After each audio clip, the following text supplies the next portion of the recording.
2022 for All Elite Wrestling was something. It's hard to describe it with one word because the product, the direction was all over the place, and the company went through some tough times with injuries and was tested like never before. But through it all, there was definitely some memorable moments, and AEW came out of this learning a bunch of things. Kicking off the year, they wasted no time giving us Bryan Danielson and Hangman Adam Page for the most coveted gold. 60-minute time limit, and it was bound to be good. And that's exactly what it was. It might even be better than their previous match. That's up for debate. Bryan that night had me believing he was the wrestler of the year. I truly believed he was gonna go hard, and he did, just not wrestler of the year hard. And it certainly made Hangman look good getting his ass beat for the most part and rebounding like he did. He was a warrior, and again, high hopes for Bryan Danielson at this point. There's only a handful of wrestlers who are truly world class, and he's one of them. These words amazing get thrown around often, but world class is something that truly fits Bryan Danielson. January in particular was all over the place. Jurassic Express won the tag titles after Rey Fenix suffered a legitimate injury during the match.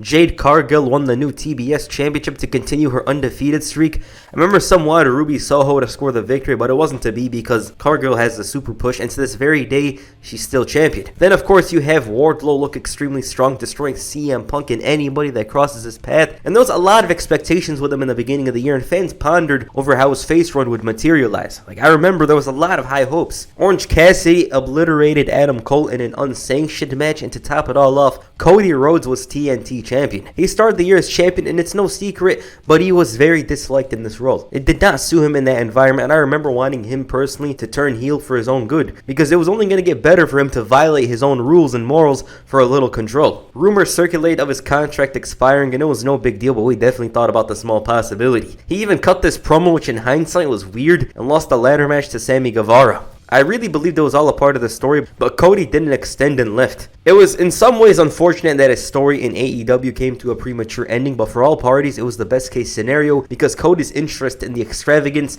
isn't a right fit for AEW. I don't really ponder on his future had he remained because it was very unlikely he would have turned heel despite half the crowd booing him. Jon Moxley, meanwhile, made his return and the man looked healthy. He was back in good spirits, and it was truly a heartwarming moment because you saw him undergo a significant change in just 2 months. And we didn't realize how special 2022 would be for him. February was the build to Revolution. A lot was happening, and I of course can't mention everything, but this is when the new debuts were starting to happen. Keith Lee was All Elite. There was a lot of hype and anticipation for his debut, and if I remember correctly, he was the signing to some. Bryan Danielson and Jon Moxley began their feud, which I thought was going to be intense, but there was other plans. Paige Van Zant and America Top Team was preparing for a feud with Brandy and Cody Rhodes. There was not much hope for a potential feud between these two sides because nobody asked for it. And on that same episode, Brian Kendrick was supposed to face Jon Moxley, and some people got word of his conspiracy theory and other remarks from 2011, and they canceled it. Instead, Jon Moxley faced Wheeler Yuta, who he destroyed. But this sparked a storyline, which I'm going to get to soon. CM Punk and MJF finally had their match. It was, I believe, over 30 minutes, and 30 minutes in Chicago. It was pretty good, but their dog collar match stands out even more. Wardlow managed to score the assist to give the Second City Saint his first loss in All Elite Wrestling, and this only caused the feud to become more intense. The Inner Circle, meanwhile, had personal problems to deal with, and it would only get worse. Jericho was in the midst of all of this and basically ruined everything to go form a group of his own by the name of the Jericho Appreciation Society. He brought in Daniel Garcia, Matt Menard, and Angelo Parker, and of course Jake Hager. This is all during the Eddie Kingston feud, which basically exposed the Jericho's true nature. The House of Black added to their group, bringing in Buddy Matthews and eventually Julia Hart, and I thought this happened in a span of a month, but turns out she actually officially joined the group at Double or Nothing. And that's how it is, you know, like a lot of stuff feels like it happened at the same time, but turns out it was spread out. I really forget about a bunch of things that happened. In the women's division, Thunder Rosa's momentum was slowly heating up. Britt Baker's title reign had run its course, and a lot of us wanted something new because her matches were the same. Interference, she retains, and it was repetitive. And the complexion of the division is entirely different now, but at the time, a Thunder Rosa title victory was most wanted. It was constantly delayed until that St. Patrick's Day episode in her city of San Antonio. It was a big moment, but since 2022 was different, a bunch of stuff that happened in the beginning of the year is forgotten. March for AEW was for me a standout month. New signings such as Swerve Strickland, Tony Storm, and Jeff Hardy debuted. Even William Regal signed with the company. Revolution turned out to be hype from all fronts. Hangman looked like a strong, confident champion on the show. Wardlow turned face after abandoning MJF, who had an outstanding match with CM Punk. The dog collar match provided a satisfying ending to the feud and drove CM Punk up the rankings for a title shot. And many consider it to be AEW's match of the year for 2022. It's not that for me, but it's pretty close. William Regal's debut marked the beginning of a partnership between Bryan Danielson and Jon Moxley, which would become known as the BCC, the Blackpool Combat Club. The Blackpool Combat Club was, and that's crazy to say, but was the faction to watch at the time. The reason why I'm saying that's crazy to say is because Jon Moxley and Bryan Danielson on the same side, then you have the others like William Regal. They had a gritty vibe and valued violence and technical wrestling over everything. I really expected Mox and Bryan to add some star power to the tag team division and dominate, but they wanted it to be a faction. So where are the other members? Well, they had to cross paths. Wheeler Yuta was wrestling Mox often and was desperate to earn his respect. This led to, in my opinion, one of the most memorable matches from Rampage. Some people talk about the matches at Rampage being forgettable, and a lot of them are, but this is the exception. These men bled on the mat and showed so much passion, drama, and Wheeler may have lost, but he came out a winner. Mox saw his skill firsthand and made him a member of BCC. For me, it's one of the best AEW matches of 2022 and the best Rampage match. Only that TNT title triple threat comes close. April, in my eyes, was FTR's month. They were building some hype, but they really exploded here in a good way. Dax and Cash were now babyfaces and had all the time in the world, and most importantly, the spotlight. Their match with the Bucks for the ROH World Tag Team Championships was truly incredible, and surprisingly, my favorite AEW match of 2022. No other match had me like that one, and for FTR, it was a great victory. The team was riding on a high and receiving love from the fans like never before, but in other places, it was the total opposite for Sammy Guevara. Guevara's time as TNT champion brought a lot of resentment from fans towards him, feeling he's unlikable, and it was obvious why when you watched him. He was cool initially, but then Ty Conti, now Ty Mello, was paired with him, and it brought out the worst in both of them. He comes out, they kiss and stuff, and it got to the point where Dan Lambert, the most hated heel, is cheered. Why? Because he was feuding with them. The hate was too hard to ignore, and it felt like AEW didn't want to back off from a story that clearly wasn't working. But they switched roles, and Paige Van Zant, America Top Team, was actually getting better reactions than Sammy and Ty. The belief is that this was Cody's storyline, and it makes a lot of sense. So they decided to replace Cody with Sammy, and it didn't work out for him. Scorpio Sky became a two-time TNT champion and ended the feud as a face, which was not expected. May brought on the Owen Hart Memorial Tournament. A lot of good matches came out of it. Surprise entrants such as Ishii facing Adam Cole, and it gave a spotlight on Dax Harwood, who's expanding into a singles wrestler. His performances from the beginning of the year are widely lauded and praised for good reason, especially his match with CM Punk and his own partner, Cash Wheeler. The attention on Dax was not squandered in the slightest, and some even go as far as to call him a breakout wrestler of the year due to his performances throughout 2022. The build for Double or Nothing had some heat to it. MJF and Wardlow's feud was where the latter was at his most popular, and at the time Wardlow was on this upward trajectory that seemed destined for a special climax. He had this long-term story going on with Maxwell, but controversy surrounded this match, and not in a good way. You see, MJF had some contract issues with AEW. He wanted a raise, but I believe refused to extend his contract. Of course, they wouldn't budge, but it probably would have went a long way in making MJF happy and potentially extend. And it's a weird situation. He had a lot of problems, and this drama certainly overshadowed Wardlow, who did destroy MJF, but the headline was far behind a bunch of stories. Then to top it all off, he had that promo where he's insulting Tony, talking about how he's leaving, and it's probably MJF's best promo from the year, but I'm pretty sure I'm forgetting a couple of promos of his. But yeah, Wardlow, he was overshadowed here, and his story was behind a bunch of others, especially from a night like this. The Owen Hart tournament saw Britt Baker and Adam Cole emerge victorious. Samoa Joe had a good showing fresh off his debut a month earlier, but came up short. The Jericho Appreciation Society had a very wild brawl with the Blackpool Combat Club, and they're playing music all over the place, bloody faces, tables. So much happened in that match, and it's hard to explain. You should just watch it if you never have. Unfortunately, the story reached its peak here, and little did we know that it was actually the beginning of the feud. I'm almost shocked that they actually ended it, because it felt like it was never going to end. In other places, Stokely Hathaway, Athena, and Rush debuted. Rush has been by far the most exciting signing from this time period, I'd say. He's been doing well recently, and every time he's in there, he really makes the most out of his opportunities. And then the main event, CM Punk and Hangman Adam Page had legitimate problems with each other that didn't become apparent until All Out, but here, they had a solid match. The funny part is, whenever I think about it, I think of Punk tripping over the Buckshot. That said, he emerged victorious here and completed the story of seeing whether or not he's good enough. The Second City Saints seemed primed for a battle against Hiroshi Tanahashi at AEW and New Japan's Forbidden Door, but he suffered an untimely injury, a foot injury which left him sidelined for 2 months. As a result, CM Punk had to sit on the sidelines and allow for a new champion to be crowned in his place. Unfortunately, though, it wasn't an official new champion, it was an interim champion, so they were trying to do it like MMA, interim champion, but I didn't think it was a good idea. The build for Forbidden Door saw a lot of new talent appear in AEW. It was very weird seeing the likes of Zack Sabre Jr. and Juice Robinson around. And then higher up, you had United Empire coming in, Jay White with the IWGP Heavyweight Championship, Kazuchika Okada appeared, man, it was hype, no doubt about it. Every week a new face would emerge, and even the day of the pay-per-view, there was some surprises. Claudio Castagnoli Castagnoli was all elite. Orange Cassidy had one hell of a match with Will Ospreay, a match which was incredible, especially seeing how Orange Cassidy is. He has these matches up his sleeve, but it's still weird to see. The All-Atlantic Championship that AEW introduced crowned its first champion, that being Pac, and the main event with Jon Moxley capturing the AEW World Championship. The show was excellent. It was critically acclaimed, it was a financial success, and it's clear that AEW is going to do this once more. I believe they confirmed Forbidden Door for this year.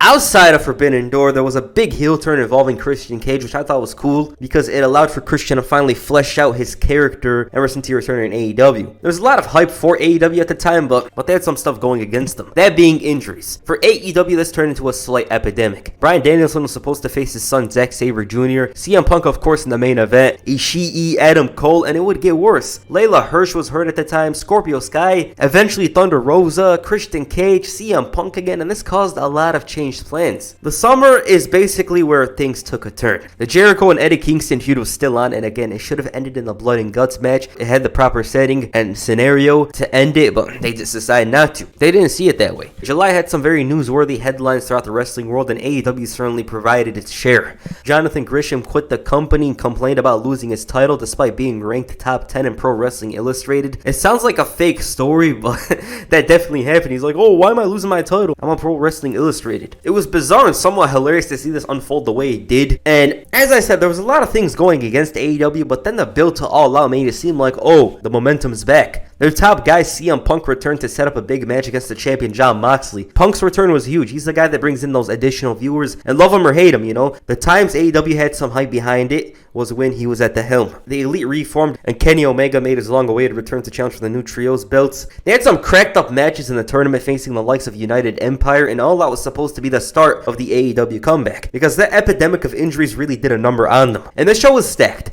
New champions such as Tony Storm, heated main event with CM Punk and Jon Moxley. However, the headline from the show wasn't for the action, it was because of a brawl between CM Punk and the Elite, an issue that had been brewing for months. Punk took objection to Hangman's promo in May. The long-term implications on such a moment led to a lot. The Elite had a brawl with CM Punk, his friend Ace Steel bit Omega, and it was something very unusual because people would be like, oh, AEW's nice, oh, there's no problems and whatnot. And then you have CM Punk, who had to let go of the title because of injury. He was pissed off. After that, he felt like others were talking about him in the news, reporting to Milter and Brian Alvarez, and it was a bad situation. Every man was suspended, titles were relinquished, and in CM Punk's case, he had to let go of the title because he suffered yet another injury. And to this day, it's unknown if he's returning to AEW, although that looks like it's going to change. September for me was the month of the Acclaimed. The team during their tag match with Swerve in Our Glory had an incredible amount of support from the fans, to the point where others questioned whether or not the duo losing the match was the right choice. And to understand why the Acclaimed became popular, it's because they grew naturally from dark, and even when Max Caster got a bit popular, he suffered a setback. In my eyes, they were the team to watch. So much charisma, they were likable, and seeing them win the titles at Grand Slam was excellent. It also allowed for Swerve and Lee to slowly transition away from being a tag team. The Swerve partnership was nice, but it was clear that his ceiling was way beyond. The way he carries himself as a star, his performances, his promos, it's easy to see why he's leading a faction now. But as for the Acclaimed, paired with Billy Gunn is random, but it works. They closed out the year as one of the most popular acts. Grand Slam was a huge night for AEW in 2022. Jon Moxley was crowned the new AEW World Champion, being Bryan Danielson again, but this time it was an official reign. He really stepped up in Punk's absence. In that time period after All Out, he felt so frustrated over the drama, just wanted to do his work. But he couldn't get it done without hearing something about Punk or the Elite. Well-deserved run, but when looking at it in hindsight, somewhat unfortunate that Danielson didn't win it here, because this man has, in my opinion, been the absolute best wrestler since he was All Elite. It's just others are in the headline more, and that allows for them to shine. It was the best time for him to win the title, but it is what it is. But as I was saying, this is Mox's third official reign. His second one was after he destroyed CM Punk in that match, which was very interesting. Grand Slam also marked the start of a new era in the AEW Women's Division. Sarray debuted. Paige had undergone surgery on her neck and wasn't cleared by WWE. Her appearance wasn't really surprising because we heard a bit of it, but it was the beginning of the division being focused on more. You see, Toni Storm as champion really changed the perception of how the division was viewed. Her title reign felt legit, her matches were great, and it felt like the vibe around the division in general was changing for the better. Jamie Hayter had a huge push, which shockingly resulted in championship gold. I personally couldn't believe she won the belt so soon, but she didn't make it a situation where her presence in the main event felt out of place. So in essence, it added another fresh new name to the top, and with haters' popularity with the crowd, with the fans, it was very welcoming. As the usual during this time period, AEW couldn't go without some backstage drama. Sammy Guevara and Andrade got into it. This came after Guevara complained to Andrade about his strikes being too rough, and for Sammy, this was his second fight just after the incident with Eddie Kingston in August. This was one of the final times we've heard from Andrade, and he was punished due to actually starting the fight first. I just gotta mention that fights probably happen more often in locker rooms. It's just AEW came under scope after the CM Punk incident. It basically exposed the true nature of the company, because beforehand, you never saw something even similar to Brawl Out. And what's funny about Andrade is that by the looks of it, he wanted out of AEW to go back to the WWE. There were a couple of reasons for him to leave. For one, his wife Charlotte's there. Another is that Triple H was now in control, and Andrade's best time in WWE was under the game. But it's been denied, and his boy Roosh is doing even better than him right now. It's kind of unfortunate that Andrade isn't doing much right now, as I feel at his best he could be a valuable asset, but it seems like he doesn't want to be there. Around this time period, the ROH influence was starting to have a bigger presence on the show. It was there for a bit beforehand, but I feel like they took it a step forward around this time period. Chris Jericho was made the champion and proclaimed himself the Ocho, and it was clear that AEW was interested in making others watch Ring of Honor, hence the constant main events, whether it's the pure belt or the World Championship itself. Some of the matches were good, but personally speaking, it was already tough catching up with AEW itself, and them forcing ROH was a bit too much. The road to Full Gear was basically MJF's storyline. Fresh off his return at All Out, Maxwell Jacob Friedman was on a mission to claim the most coveted gold. His story had some mystery behind it, as he initially associated himself with Stokely's new faction. However, MJF was not a heel. He was leaning towards a face turn and even promised to win the title the right way at Full Gear. The interest was huge with him in the spotlight, and I wonder just how things would have been had they just steered him away from being a heel, because the complexion of AEW would be totally different. Full Gear brought the return of the Elite. Ricky Starks beginning his big push, and Chris Jericho's title match was incredibly good. Sting, of course, showed what he's capable of and never fails to amaze. His tag matches, they're just good. They're that damn good.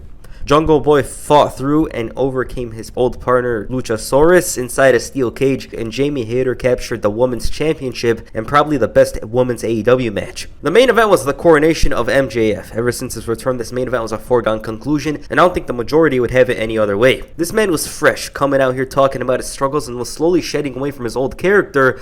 However, old habits die hard, and with the help of William Regal, the same man MJF was out to prove wrong, he became the AEW World Champion.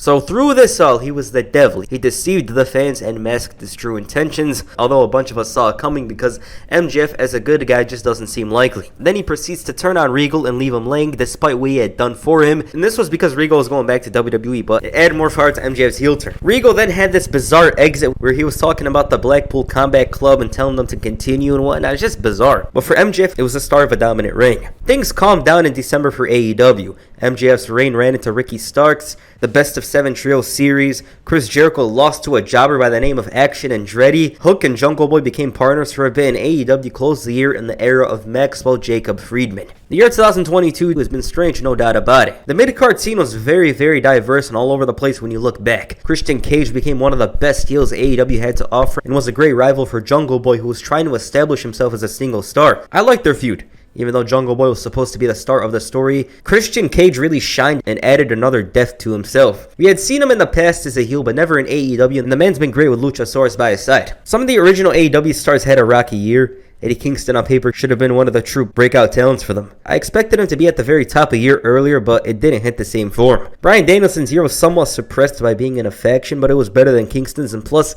he's been off to an amazing start this year. Miro's time is odd. It doesn't feel like he's going anywhere. He's not been around in a while, and again, I thought he was going to have a great year because his TNT title reign was incredible.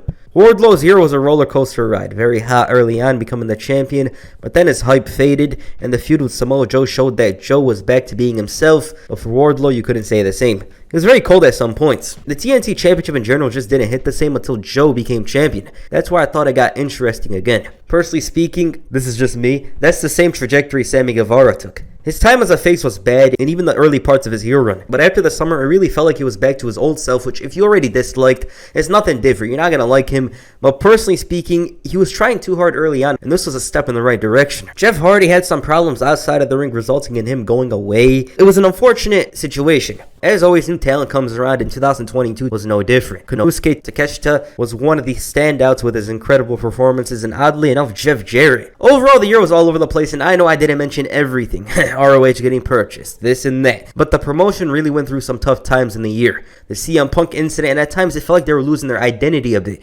It didn't feel like the same early AEW occasionally. I thought there was significant work done on the women's division after All Out. Forbidden Door was amazing, and seeing the New Japan talent coming in was nice. CM Punk's story as Rocky was interesting to me, the setback of losing the gold and reclaiming it in Chicago, but then Brawl Out happened and it's somewhat forgotten. The best wrestlers from the year had to be Jon Moxley and Tony Storm for me. Men's is Mox because nobody had a consistent year like him. Others may have been hot, but they couldn't remain as strong as he did. Yeah, he bleeds every time he blinks, but in 2022, he showed up. He showed up, was the big time player in a time where AEW needed a leader, and did his job with his head down. Tony Storm's championship reign is probably the best women's title reign up to this point. Who knows how Jamie Hayter's reign will go, but her reign felt like the start of the new women's era. My favorite match is definitely the FTR and Young Bucks tag team match. There was just something special about it, and other standouts are the Hangman and Bryan match, Doc Collar match, and Jamie Hayter's match with Hikaru Shida, which displayed the strides made in the women's division. So yeah, did I think it was a good year for AEW? I'm not gonna lie, I didn't think it was a good year. I feel like they had too many issues, whether it be injuries and whatnot, but there was a lot of nice stuff that went down. I enjoyed a lot of stuff that was going on throughout the show, but as I said, there was a black cloud above the company throughout the year. Alright, what did you guys think of AEW in 2022? Please comment down below. And that's the first video. Make sure you hit the GTS on the like button and perhaps the haterade on the subscribe button. Peace. I'm out.